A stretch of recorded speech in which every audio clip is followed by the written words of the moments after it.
Gym John American history का एक ऐसा लीडर था जिसका नाम आज भी काले अक्षरों में लिखा जाता है। जिम जॉन ने पीपल्स टेम्पल्स नाम से एक रिलीजियस ऑर्गेनाइजेशन बनाई थी। उसके हजारों फॉलोअर्स जॉन्सटाउन में एक साथ रहते थे। जिम जॉन ने अपने फॉलोअर्स पर ऐसा जादू कर रखा था मानो वो जैसा भी ऑर्डर देता फॉलोअर्स वैसा ही करते। लोग जिम जॉन की बातों से इतने प्रभावित थे कि अगर उसके लिए कभी जान भी देनी पड़े तो पीछे नहीं हटते। और हुआ भी ऐसा ही। 18 नवंबर 1978 को उसने रेडियो में एक फरमान जारी किया। उसने अपने फॉलोअर्स से कहा कि उन्हें जो भी ग्लास दिया जा रहा है बिना कुछ पूछे उसे पीना है। सभी फॉलोअर्स ने वैसा ही किया और कुछ ही मिनटों में दुनिया की सबसे बड़ी मास सुसाइड सबके सामने थी।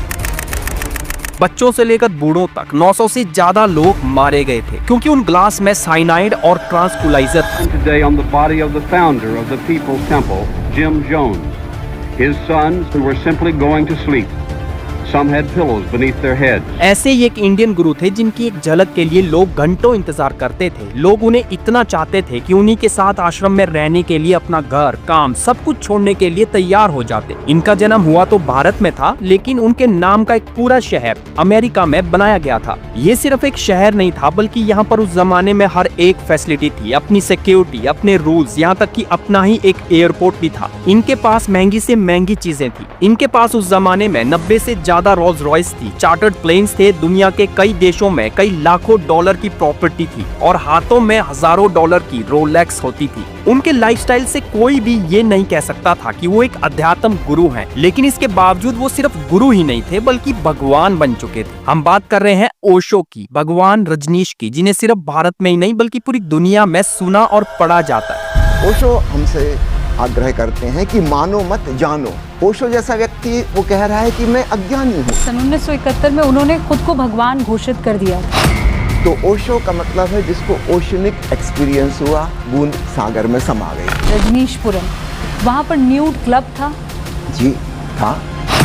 ड्रग्स के आरोप लगे, सेक्स के आरोप लगे। बकवास। मुझे ये सेक्रेटरी वाला रिश्ता समझाइए, क्या है? कुछ लोग तो यहाँ तक कहने लगे कि ये रजनीशपुरम नहीं है, ये शीलापुरम है।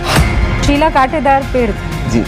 मोरारजी देसाई उनके सख्त दुश्मन थे। कह रहे हैं कि हिंदुस्तान की सरकार ओशो की दुश्मन थी। सुन सको तो सुनो, थोड़ी देर और पुकारूंगा फिर मैं चला जाऊंगा।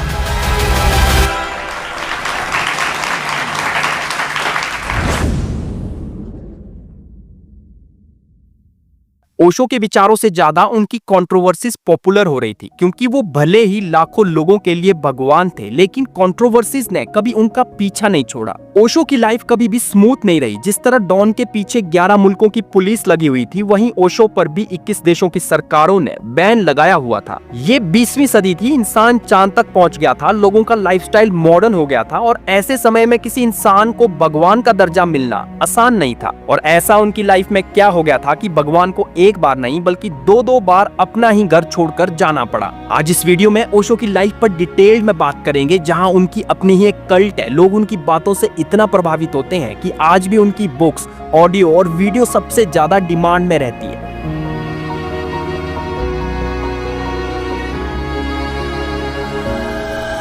और खास बात यह है कि ओशो खुद अपनी बुक्स नहीं लिखते थे, जो भी लोग उन्हें सुनते थे वही उनकी बुक्स में लिखा जाता था। तो क्या ओशो की बुक्स रेलिवेंट है भी या लोग गलत किताबें पढ़ रहे हैं? और उनकी बातों में ऐसा क्या जादू था कि लोग अपना ऐशो आराम, पैसा, नाम सब कुछ हंसते हंसते छोड़ दिया करते हैं? उन्हें सिर्फ ओशो ही सुनना है, ओशो ही पढ़ना है और ओशो बनकर ही जीना है। बात है 1931 की। जैन परिवार में एक लड़के का जन्म हुआ। जब इस लड़के की कुंडली बनाई गई तो ज्योतिषियों ने बताया कि इस लड़के की कुंडली साधारण नहीं है। जब तक ये लड़का 21 साल का नहीं हो जाता, हर 7 साल में इसके मरने का योग है। अगर ये 21 साल से ज्यादा जी गया तो ये लड़का बुद्ध बन जाएगा। इसका सॉल्यूशन निकाला गया कि 7 साल तक इस लड़के को उसकी नानी के यहाँ रखा जाए। और जब ये लड़का 14 साल का हुआ तब ये एक मंदिर में बैठा अपनी मौत का इंतजार कर रहा था। लेकिन ऐसा कुछ नहीं हुआ जैसा सोचा गया था, बल्कि ये लड़का 21 साल से ज्यादा जिया और ऐसा जिया ये आने वाले समय में लोगों की जिंदगियां बदलने वाला था। ये कहानी ओशो के बचपन की है। ओशो का जन्म 11 दिसंबर 1931 को मध्य प्रदेश के छोटे से गाँव कछवाड़ में हुआ था। इनके पिता बाबूलाल जैन एक कपड़ा व्यापारी थे जिनके 11 बच्चे थे और रजनीश उनमें से सबसे बड़े थे। बचपन में उनका घरेलू नाम राजा रखा गया था। अपने पहले 7 साल इन्होंने अपनी नानी के पास ही बिताए। जैन परिवार में बहुत तरह की रिस्ट्रिक्शंस होती हैं, लेकिन इनकी नानी ने इन्हें काफी छूट दे रखी थी, क्योंकि ये 10 साल के बाद ही स्कूल गए थे, तो इनका जो मन करता वही सुनते और पढ़ने की कोशिश करते थे। जब ये स्कूल गए तो इन्होंने अपने चाचा जी से रिक्वेस्ट किया था कि स्कूल में मेरा नाम सबसे यूनिक होना चाहिए, इसीलिए वो उनके लिए बढ़िया सा नाम सोचे। फिर स्कूल में उनका नाम रजनीश चंद्र मोहन जैन लिखाया गया। हालांकि वो आने वाले समय में अपने नाम को धीरे धीरे छोटा करने वाले थे, जिसके बारे में हम थोड़ी देर में बात करेंगे। शायद नानी की इसी छूट की वजह से ओशो को छोटी सी उम्र में बहुत कुछ सोचने का मौका मिला। ओशो ने ये कई बार कहा है कि अगर वो अपनी नानी के यहाँ नहीं जाते तो कभी ओशो नहीं बन पाते। अपनी 14 साल की उम्र तक ओशो ने इतना कुछ पढ़ लिया था कि जब ये लोगों को अपना पढ़ाया हुआ सुनाया करते थे तो सुनने के लिए लोगों की भीड़ इकट्ठा हो जाती थी। वो बचपन से ही स्पीच देने में माहिर थे और इसका क्रेडिट वो अपनी नानी को देते थे। इसी वजह से ओशो का कहना था कि पेरेंट्स को अपने बच्चों पर कभी भी अपनी बातों को थोपना नहीं चाहिए। बच्चों को हमेशा अपनी अंतरात्मा की आवाज सुनने का मौका देना चाहिए, नहीं तो बच्चों को जायदाद में जमीन मिले ना मिले, लेकिन पेरेंट्स की सोच का भार उन पर जरूर आ जाएगा। वो कभी भी इंडिपेंडेंटली श्योर नहीं होंगे कि क्या गलत है और क्या सही। ओशो जब छोटे थे तो क्वेश्चंस बहुत करते थे, फिर चाहे वो स्कूल हो या फिर घर पर। जब तक उन्हें लॉजिकल आंसर नहीं मिलते थे उन्हें चैन नहीं मिलता था, और इस बात को वो अपनी स्ट्रेंथ मानते थे। यही वजह है कि ओशो हमेशा बच्चों में क्वेश्चंस पूछने की आदत को अच्छा और जरूरी मानते थे। 18 साल की उम्र तक उन्होंने अपनी कॉन्शियसनेस को कंट्रोल कर लिया था। हाइप्नोसिस, मेडिटेशन, योगा और ऑकल्ट जैसी फील्ड्स में ये बहुत आगे बढ़ गए थे। 1951 में जब 19 साल के हुए थे तब इन्होंने जबलपुर के हितकारिणी कॉलेज में फिलोसफी पढ़ना शुरू किया। यहाँ से इन्हें सर्वधर्म सम्मेलन में पार्टिसिपेट करने को मिलता था। लगभग 17 साल इन्होंने इसमें भाग लिया था। क्वेश्चन करने की आदत से टीचर्स इनसे अपना पीछा छुड़ाया करते थे। बीए इन्होंने घर बैठकर की और टीचर्स इनकी फुल अटेंडेंस लगा दिया करते थे। साल 1957 में इन्होंने यूनिवर्सिटी ऑफ सागर से अपनी एमए इन फिलोसफी कंप्लीट कर दी। फिर इसके बाद कुछ टाइम इन्होंने प्रोफेसर बनकर पढ़ाया भी, लेकिन अब ये दुनिया को असली ज्ञान देना चाहते थे। बाकी सभी महान आत्माओं की तरह इन्हें भी पीपल के पेड़ के नीचे ही ज्ञान प्राप्त हुआ था। बाद में ओशो ने कहा है कि इस दुनिया में सबसे ज्यादा लगाव उन्हें उस पीपल के पेड़ के साथ ही था जिसके नीचे बैठकर इन्हें अपने भीतर का ज्ञान हुआ था। 21 साल की उम्र में इन्हें ज्ञान की प्राप्ति हो गई थी, जिस उम्र में एक परिवार के सबसे बड़े लड़के की शादी होनी चाहिए थी। ओशो ने इन सांसारिक मुद्दों से उठकर महान संतों में अपनी जगह बना ली थी। ओशो ने अब अपने नाम से जैन हटा दिया था। वो इसके बाद किसी एक धर्म के नहीं रहे, और बाद में जब वो प्रोफेसर बनकर सिर्फ पढ़ा रहे थे उन्हें आचार्य रजनीश के नाम से ही पुकारा जाता था। महज 21 साल की उम्र में ओशो ने कहा था कि अब मुझे कुछ नहीं चाहिए, जो मुझे चाहिए था वो मुझे मिल गया है। ओशो ने उन ट्रेडिशनल बातों को ठुकरा दिया था जिन्हें बिना लॉजिक के हजारों सालों से फॉलो किया जा रहा था। उन्होंने तो शादी तक को एक ढोंग साबित कर दिया था। इसीलिए तो इनके बारे में इतनी ज्यादा कंट्रोवर्सीज हैं, जिनके ऊपर हम थोड़ी देर में बात करेंगे। ओशो अपने लॉजिक को इतने सही और अच्छे तरीके से रखते थे कि यही कारण था कि उनके टीचर उनसे परेशान रहते थे। ओशो से डिबेट में जीतना मानो इम्पॉसिबल था। ओशो खुद भी यही कहा करते थे कि कम्युनिकेशन बेकार है, इससे कोई फायदा नहीं होता, इसकी जगह संवाद होना चाहिए, ट्रांसफर ऑफ इमोशंस होने चाहिए, और इसलिए बुक्स पढ़नी चाहिए। 20वीं सदी में वो खुद मोस्ट पॉपुलर बुक रीडर थे। वो एक ही दिन में 7 से 8 बुक्स पढ़ लिया करते थे, और ऐसा नहीं है कि वो सिर्फ पढ़ते ही थे, बल्कि वो इतने फास्ट लर्नर थे कि एक ही लाइन को वो कई घंटों तक एक्सप्लेन भी करते थे। इसी तर्क शक्ति के दम पर वो बड़े बड़े धर्मशास्त्रियों को चुप बिठा देते थे, क्योंकि वो लॉजिकल क्वेश्चनिंग और रीजनिंग में बिलीव करते थे। ओशो के पास जो सबसे पावरफुल टूल था वो मेडिटेशन था। उनके पास 100 से ज्यादा तरीकों की मेडिटेशंस का ज्ञान था, लेकिन जो सबसे फेमस हुई वो डायनेमिक मेडिटेशन थी। कई वीडियोस में देखने को मिलता है कि ओशो की इस पॉपुलर मेडिटेशन के दौरान लोग बड़ी खुशी के साथ इस 5 स्टेज मेडिटेशन को किया करते थे। लंबी सांस लेना, जोर से अपनी आवाज निकालना, चुप रहकर अपने इमोशंस को समझना, फिर लास्ट में डांस करके अपनी एनर्जी को बैलेंस करना होता था। ओशो ट्रेडिशनल तरीकों को छोड़कर नए तरीकों से लोगों को अध्यात्म से जोड़ने की कोशिश कर रहे थे, और ये उनके एक्सपेरिमेंट्स ही होते थे जो ज्यादातर सक्सेसफुल हुए। हो सकता है कि ओशो बहुत से लोगों की नजरों में नास्तिक हो, लेकिन उन्होंने ये कभी नहीं कहा कि भगवान मौजूद है, और ना ही ये कभी कहा कि भगवान है ही नहीं। उनका मानना था कि भगवान तो है, इस बात को नकारा नहीं जा सकता, लेकिन उस रूप में नहीं है जिस रूप में हम लोग इतने सालों से उसे पूजते आए हैं। ओशो कहा करते थे कि भगवान का कोई स्वरूप नहीं है, वो निरंकार है। भगवान ऐसा नहीं है जो किसी अनहोनी को रोक सके। भगवान को देखा नहीं जा सकता, बल्कि उनके होने का एहसास किया जा सकता है। जैसे हमें समय दिखता नहीं है, लेकिन हम महसूस कर सकते हैं कि समय गुजर रहा है, जिस तरह हम ग्रेविटी को नहीं देख सकते सकते, लेकिन हम चीजों को नीचे गिरते हुए देख सकते हैं। समय का चलना, ग्रेविटी की वजह से काम होना, ये वो कॉज है जिससे कोई भी एक्शन परफॉर्म हो रहा है, और यही एक्शन भगवान का ही एक रूप है। मतलब जो भी हो रहा है वो एक कॉज के बेसिस पर हो रहा है, और वही कॉज भगवान है। ओशो साइंस और अध्यात्म को साथ जोड़ने की बात करते थे, और जितना मैंने उन्हें पढ़ा है उस हिसाब से वो एनर्जी, मास और टाइम को ही भगवान का स्वरूप मानते थे। वो वेद और पुराण की लॉजिकल बातों को भी मानते थे, और वहीं दूसरी ओर साइंस के साथ इसे जोड़ते भी थे। उनका कहना था कि हम इंडियंस ने साइंस को इग्नोर किया, इसीलिए भारतीय 2000 साल से गुलाम रहे। हमारे पास सबसे पुरानी सभ्यता है जिसे हमने ठुकरा दिया। तुम कहते हो कि परमात्मा की मर्जी के बगैर पत्ता नहीं हिलता, तो फिरंगियों ने तुम पर कैसे 2000 साल तक राज किया? इसका मतलब परमात्मा है ही नहीं जिसे तुम मानते हो। जिस विज्ञान को हमने खोजा उसी को हमने ठुकरा दिया। वो इंडियंस को साइंस और वेदा का मिक्सचर पढ़ा रहे थे, साथ ही वो उस भगवान को नहीं मान रहे थे जिसे हम इतनी सालों से पूछते आ रहे थे। फिर ऐसा क्या हो गया कि वो कुछ टाइम बाद अपने आप को भगवान मानने लग गए। सबसे पहली बार 1971 में उनके श्रद्धालुओं ने उनके नाम के आगे भगवान लगाना शुरू किया, और इसके पीछे कई ऐसे कारण थे कि लोग ट्रेडिशनल भक्ति छोड़कर उनके पीछे खड़े होने के लिए तैयार थे। 1969 में उन्होंने वो बात बताई थी जो उनके साथ 21 साल की उम्र में हुआ था। वो बताते हैं कि जब पहली बार उन्हें पीपल के पेड़ के नीचे ज्ञान की प्राप्ति हुई थी, उस समय उन्हें पता नहीं था कि उनके साथ क्या हो रहा था। शुरुआत उनके ध्यान से हुई, और उन्हें थोड़ी देर बाद एहसास होता है कि वो अपना शरीर छोड़कर पेड़ के टॉप तक पहुंच गए थे। पूरी रात गुजारने के बाद जब कुछ लेडीज वहां से गुजर रही थी, तो उन्होंने देखा कि कोई अधमरी हालत में पेड़ के नीचे लेटा हुआ है। जैसे ही उन्होंने ये चेक करने के लिए छुआ कि ये इंसान जिंदा है या मर गया, उसी पल वो अपने शरीर में वापिस आ गए। उसके बाद ये महीने में कई बार होने लगा। इससे उनके सर के बाल झड़ गए, और जो बचे हुए बाल थे वो भी सफेद होना शुरू हो गए।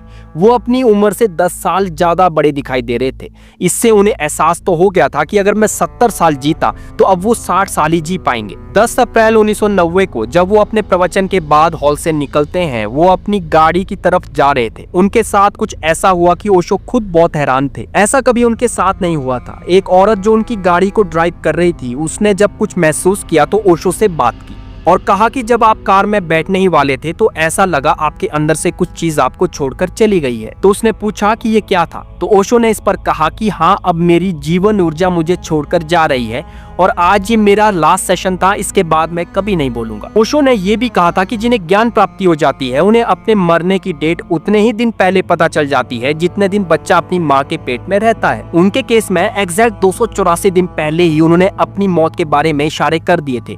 लेकिन ये सब कुछ होता इससे पहले वो दुनिया के सबसे ताकतवर देश अमेरिका जाने वाले थे, जहाँ की गवर्नमेंट उनकी पॉपुलैरिटी से इनसिक्योर फील कर रही थी। बात करते हैं रजनीशपुरम की, द लैंड ऑफ ओशो। 1970 में ओशो जबलपुर छोड़कर मुंबई शिफ्ट हो गए थे। उसी समय वेस्टर्न कंट्रीज में हिप्पिज्म फैला हुआ था, जो वहाँ से भारत, नेपाल और तिब्बत में अध्यात्म की खोज में निकल रहे थे। जब कुछ लोग ओशो की बातों से इंप्रेस हुए तो वेस्टर्न कंट्रीज से अब बहुत से लोग ओशो के पास आने लगे थे। इसके बाद ओशो ने पहली बार इंग्लिश में स्पीच देना शुरू किया। मुंबई में अब जगह कम पड़ने लगी थी, इसीलिए पुणे में एक नया आश्रम बना दिया गया। पुणे के आश्रम में अब ओशो ने पुराने धर्म ग्रंथों के ऊपर ज्यादा बोलना शुरू कर दिया। अभी तक वो लोगों की नजरों में आस्तिक थे, लेकिन इस बार वो धर्म ग्रंथों की पॉजिटिविटी के बारे में ज्यादा बात कर रहे थे। माँ योगा लक्ष्मी उनकी सेक्रेटरी थी, जो पुणे में उनके आश्रम को मैनेज कर रही थी, क्योंकि इस वक्त तक बहुत बड़ी बड़ी शख्सियत ओशो के फॉलोअर्स बन चुके थे, जिसमें कुछ पॉलिटिशियंस थे, कुछ सेलिब्रिटीज थे और कुछ बड़े बिजनेसमैन भी थे। और ये लोग सिर्फ इंडियंस ही नहीं थे, बल्कि वेस्टर्न वर्ल्ड से भी बड़ी बड़ी हस्तियां ओशो इंटरनेशनल ऑर्गेनाइजेशन से जुड़ी हुई थी। लेकिन Indian prime minister Morarji Desai को ओशो से ज्यादा लगाव नहीं था, बल्कि उन्होंने ओशो इंटरनेशनल पर बहुत भारी टैक्सेस लगाना शुरू कर दिया। ओशो की नई सेक्रेटरी माँ आनंदशीला अमेरिका में ही पली बड़ी थी, तो उनके अमेरिका में काफी अच्छे लिंक्स भी थे। यहाँ से एक नई दुनिया की शुरुआत होने वाली थी। अमेरिका में ओशो के फॉलोअर्स इतने ज्यादा थे कि लोगों ने आपस में मिलकर आश्रम के लिए जगह ढूंढना शुरू किया। अमेरिका में अगर 150 से ज्यादा सिटीजन एक साथ मिल जाएं, तो अपना एक शहर बना सकते हैं। अमेरिका की ओरेगन स्टेट में एक 64,000 एकड़ की सुनसान जगह को देखा गया। यहाँ पर सबसे नजदीक गांव 20 मील की दूरी पर था। लेकिन चैलेंज ये था कि यहाँ की टोपोग्राफी बहुत पथरीली थी और ये एरिया एक बीहड़ रेगिस्तान था। यहाँ पर थोड़े से काम के लिए भी बहुत बड़े बजट की जरूरत थी। लेकिन ओशो के फॉलोअर्स के पास ना ही पैसों की कमी थी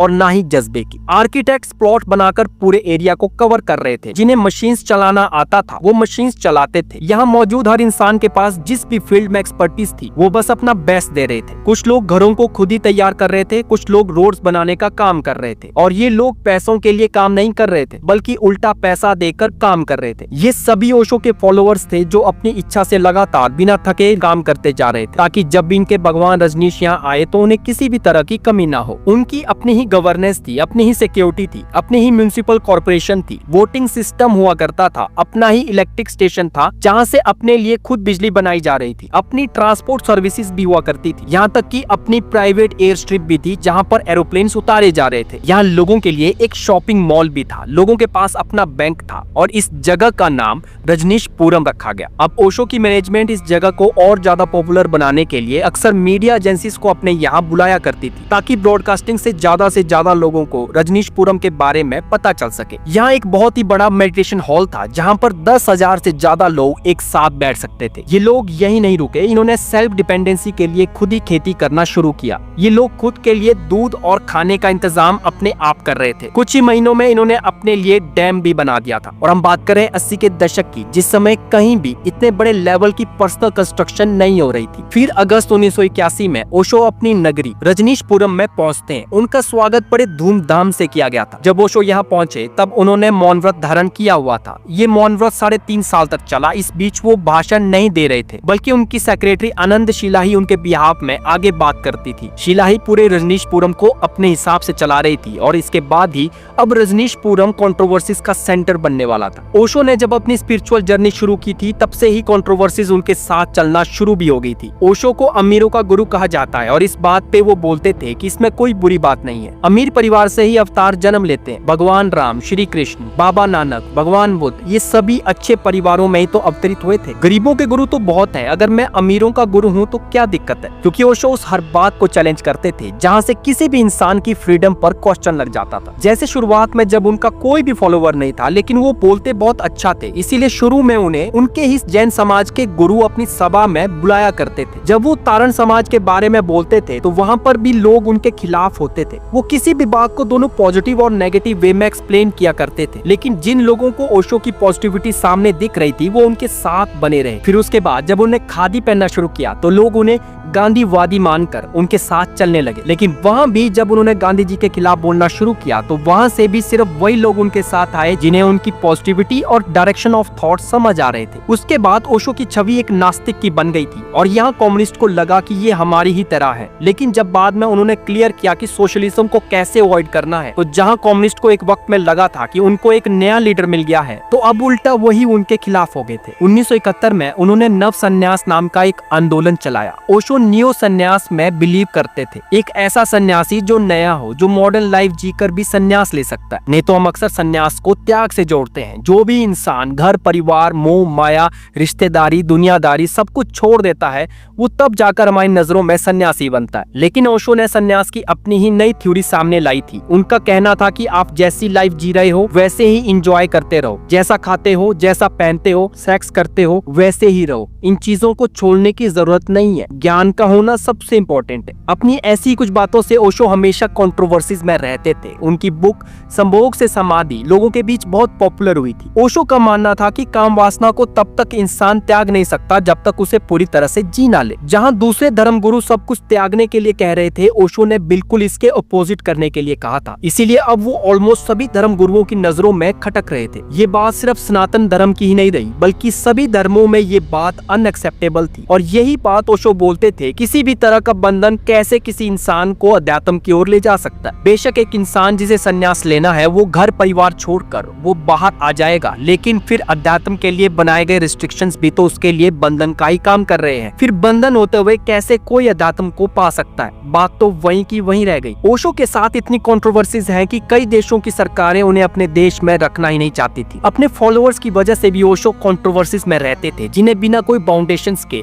बिना कोई रोक टोक के ड्रग्स करना और खुले दिल से रहना पसंद था। तो इस पर बहुत बार क्वेश्चन भी उठाए गए हैं कि भारत जैसे देश में जहाँ डिसिप्लिन सोसाइटी है, काफी कुछ सोसाइटी में कंट्रोल किया जाता है, उनके आने से जो भी यहाँ गलत इम्पैक्ट देखने को मिल रहा था, ओशो उस पर चुप क्यों बैठे थे? वो तो हमेशा से ही अपनी बात रखने के लिए जाने जाते थे। वैसे तो ओशो खुद भी फ्रीडम को प्रमोट करते थे, लेकिन जब वो पुणे में शिफ्ट हो गए, वहाँ भी उनके वेस्टर्न फॉलोअर्स अब बढ़ने लगे थे। ये फॉलोअर्स हिपिज्म को फॉलो करके वहाँ पहुंचे थे, जो वैसे भी लिमिटेशंस और रूल के खिलाफ थे। और वहीं ओशो के लिए सभी एक बराबर थे और ओशो चाहते भी थे कि जो जैसे हैं वैसे ही रहें, उसी तरह रहकर ही अध्यात्म का ज्ञान प्राप्त करें। ओशो बहुत ही डायनेमिक पर्सनैलिटी थे, वो प्रोग्रेसिव थे, वो हमेशा नया सीखते थे और नया सीखने को बोलते भी थे। अपने फॉलोवर्स को उन्होंने कभी ये नहीं बोला कि किसी की बातों को मानो, यहाँ तक कि वो खुद भी नहीं चाहते थे कि लोग उनकी बातों को माने। वो चाहते थे कि लोग माने नहीं बल्कि खुद जाने। शायद इसीलिए वो ऐसे रहे कि लोग उन्हें भी ना माने बल्कि उनकी बातों को प्रैक्टिकल तौर पर खुद जाने। ऐसी यूनिक बातों से वो पॉपुलर होते जा रहे थे। उनकी बढ़ती पॉपुलैरिटी की वजह से यूएस गवर्नमेंट इतना डर गई थी कि उनकी पॉपुलैरिटी को ही उल्टा हथियार बनाकर उनके खिलाफ प्रोपेगेंडा बना दिया गया। उन्हें जिम जॉन के साथ कंपेयर किया जाने लगा। न्यूज़पेपर और मीडिया चैनल जो पहले उनके इंटरव्यूज और स्पीचेस को रिकॉर्ड करके पब्लिश किया करते थे, वही अब ओशो के खिलाफ लिखना शुरू कर देते। लेकिन अमेरिकन गवर्नमेंट के पास ओशो के खिलाफ कोई भी एक ऐसा सबूत नहीं था जिससे वो ओशो को गिरफ्तार कर सके। वैसे भी ओशो को गिरफ्तार करने से पहले उनके 5000 फॉलोवर्स से निपटना पड़ता। फिर कुछ दिनों बाद मीडिया और न्यूज़पेपर में एक हेडलाइन आती है कि रजनीशपुरम में एड्स जैसी बीमारी के केसेस पाए गए हैं और वहाँ ड्रग्स का कारोबार भी होता है। अमेरिकन गवर्नमेंट के हिसाब से रजनीशपुरम के बेस में बंकर्स बनाए गए थे, जैसे किसी न्यूक्लियर वॉर से बचने की पूरी तैयारी की गई हो। अब यूएस गवर्नमेंट के पास एक थ्योरी थी जिससे वो ओशो को गिरफ्तार करके रजनीशपुरम जैसी कल्ट पर फुल स्टॉप लगा सकते थे। लेकिन उनके फॉलोवर्स पुलिस को अंदर आने ही नहीं दे रहे थे। उनके फॉलोवर्स का कहना था कि ओशो तक पहुंचने से पहले उन सभी के ऊपर गाड़ी चढ़ाकर ही ओशो तक पहुंचा जा सकता है। लेकिन ओशो ऐसा कुछ भी नहीं चाहते थे, इसीलिए वो रजनीशपुरम से बाहर आते हैं और सरेंडर कर देते हैं ताकि किसी भी तरह का कोई नुकसान ना हो। ओशो पर लगे इल्जाम अगर सही साबित होते तो उन्हें सजा दी जाती, लेकिन उन्हें कुछ दिन एक जेल में रखकर वापस इंडिया डिपोर्ट किया जाता है और उसके कुछ दिन बाद ही ओशो की डेथ हो जाती है। कुछ लोगों ने कहा कि ये अमेरिका की वजह से हुआ था। जब उन्हें जेल में रखा गया था तो उन्हें स्लो पॉइजन दिया गया था। कुछ लोगों का कहना था कि ये उनकी गद्दी पाने के लिए एक सोची समझी चाल थी, लेकिन सच ये है कि ओशो ने सिर्फ शरीर त्यागा था। आज भी ओशो अपनी रिकॉर्डिंग और बुक्स के जरिए लोगों में संवाद करते हैं। ओशो की बातें जहाँ कंट्रोवर्सीज बनती हैं, वहीं दूसरी ओर उनके फॉलोवर्स बढ़ते जा रहे हैं। शायद उन लोगों को उन कंट्रोवर्सी से ज्यादा उनके ज्ञान में ज्यादा तर्क देखने को मिलता है।